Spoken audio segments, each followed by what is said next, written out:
3 minutes lang to, guys. Okay, ang first natin yung backpack. Rate niya to. 3 minutes lang tayo eh. Tcharan! Feeling ko mag-aano ko dito. Part 2. Ang cute ba ga? Rate nyo. Tapos, ito naman na fun. Magugustuhan niya to. Number 1 lang to, oh. Isang pindot lang. Oh. Hindi ko pinindot, oh. Pindutin ko dito. Oh, pindutin ko pa. Pindutin ko pa. Pindutin ko pa. Pindutin ko pa. Pindutin mo 100 na to, guys. Oh. Ilayo ko. Rate niya. Ito, ano ko, basta to, wala to. Ito talaga yung pinapak. Yan. Ito isa niya. Ako tapos sa inyo.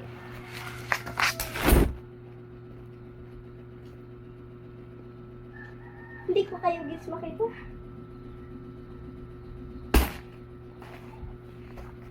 Oh, malapit na tayo, guys.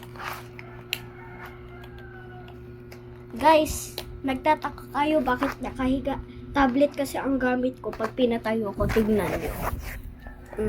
Hindi ako nakatingin sa inyo.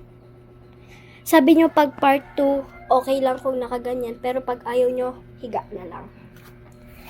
Higa muna natin, guys, kasi hindi ko kayo naka-ano sa inyo pag ano. Tayo. Ang ganda, rate nyo to. Tapos, ay ma'am, ito yung salamin ko. Pinapahiram to ni June. Naghiram na ito si John sa Elia din. Hindi ko na to nagagamit sa school. Ito naman book natin. Booklet. Tapos pag part 2 na ipapakita ko na talaga sa inyo ang secret ko. Yung letter. Sa teacher ko yan eh. Bibigay ko yun kay Ma'am Det. Ano to?